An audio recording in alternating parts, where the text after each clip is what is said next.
BNP যে নির্বাচন চায়, একমাত্র বিএনপি ব্যতীত আর কিন্তু কোন দল নির্বাচন নিয়ে জোরালো অবস্থানে নাই। কেন?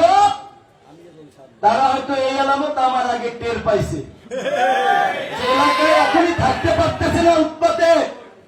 আমি টের পাইছি এলাকায় আইসা, তো আমি বলছি যে ঢাকায় যাইয়া কয়েকবার ডক্টর ইউনূসের সামনে জোরালো ভাবে নির্বাচনের পক্ষে যে বক্তব্য দিয়েছিলাম, এইবার ইউনূস সাহেবের সামনে আগামীকালকে থেকে জাতীয় ঐক্যমত্যের মিটিং হচ্ছে, ক্ষমা চাইতে হবে যে স্যার নির্বাচন আপনি যখন মনে করবেন উপযুক্ত পরিবেশ তৈরি হয়েছে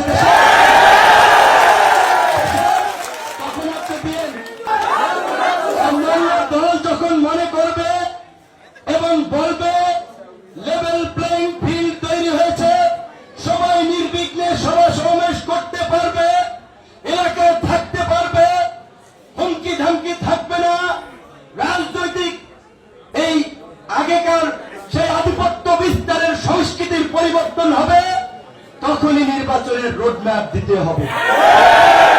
নির্বাচন নিয়ে তো আমরা জোরালো বক্তব্য গরম বেশি চিল্লাইছি, এলাকায় আসি নাই তো সত্যিকার অনেকদিন এইখানে টের পাই নাই যে এলাকায় এই রকমের কেয়ামত শুরু হয়ে গেছে।